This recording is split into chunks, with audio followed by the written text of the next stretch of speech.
everybody, Desmond Dark here. We are diving into Maneater on the PlayStation 4 console. The game is actually going to be your January free game. Maneater is known as a shark RPG, or Shark PG.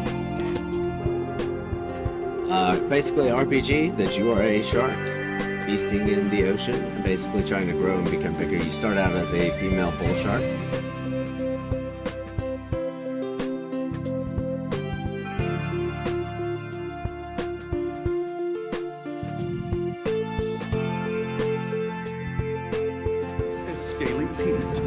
The game basically plays out like you're watching a nature documentary show on like Discovery Channel, like during Shark Week. There was somebody better at this, you be following down, yeah. It's got a real interesting story go into it. It basically plays out. The narrator is fantastic and probably one of the more enjoyable parts of the game. Now, how you gonna coexist with the shark? Shark just wanna be one. The shark returns to the grotto to focus on personal transformation.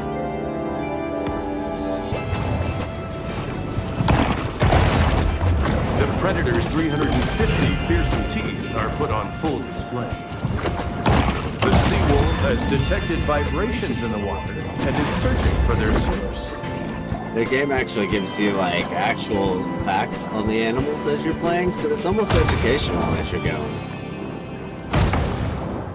The controls can take a little getting used to. As you play it, you will start to figure it out a little more, and swimming through tunnels.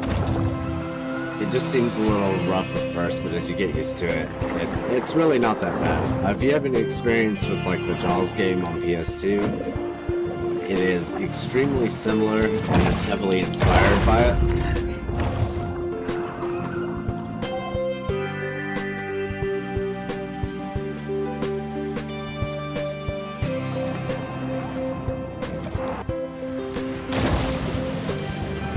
There's a difference between swimming on the surface and swimming underwater.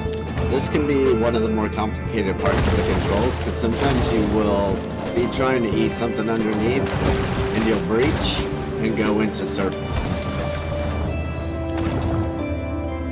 Now, the thing to pay attention to here is if you notice next to any of the animals, you will see a level and a symbol. Now that symbol is what you're going to gain, protein, nutrients, fat.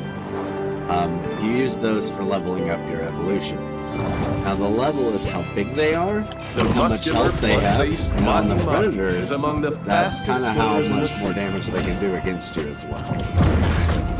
See, at level 10 seal is hard for me to get. Certain big ones you can't even eat. You'll just break them into pieces and have to tear them apart.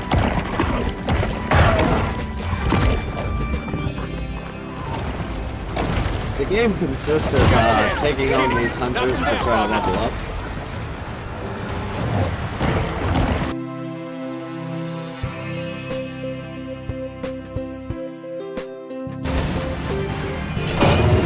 As you fight more of these boats, you raise your water level and start raising more and more of the wanted hunters that are coming after you, the shark hunters.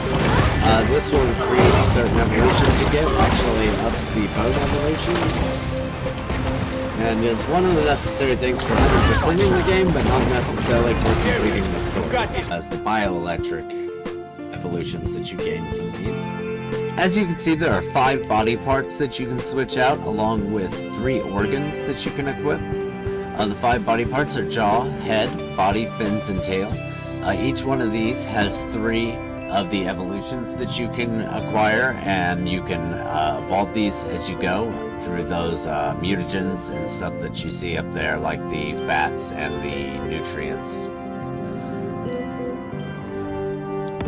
You get a bonus for having a full set on the bodies, and each one comes with their own benefits, each one styled for its own thing. The 3 types are bioelectric,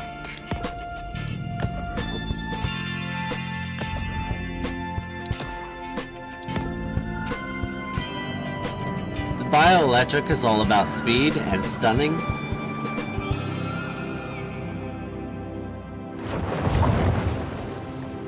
When you attack, you actually do an electric stun to things in the area, as well as a little bit of extra damage.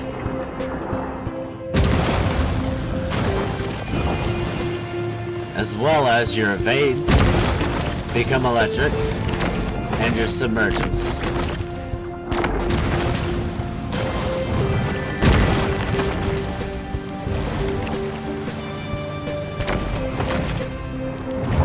The electric can be really good, especially through the beginning parts. It's one of the more generally suited, I think.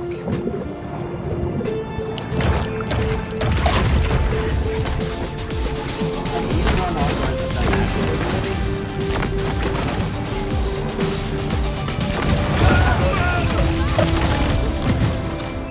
The next is the Shadow, which actually focuses on speed even more than the bioelectricity. That is really its main focus, as well as you get poison. This one can be really good, especially for taking on big things, as the poison damage can damage things around you. If you see a red name like this, it can attack you, as well as you can thrash. The Shadow, it does poison in an area around you. It can help you, especially fighting big things or being surrounded.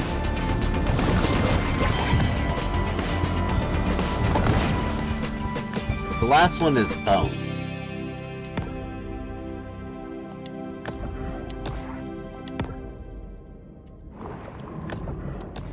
The Bone Body is what I like to refer to as the Ship Smasher. It's a bit slower, but your health is higher, and the damage you do to ships specifically is just a massive difference. I highly recommend this one for when you're taking on the hunters, as it can just make easy work of their ships, especially with its active ability.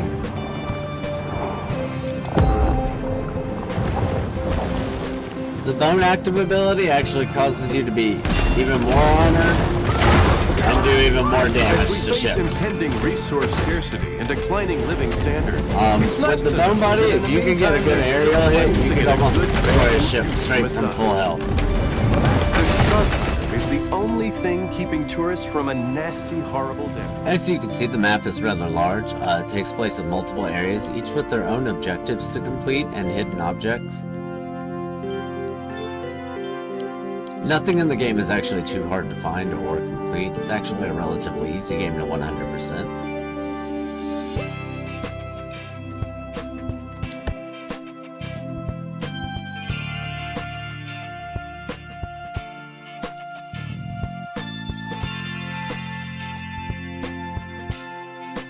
Other than a few frame rate issues, they've mostly fixed all the bugs that were a problem with this game.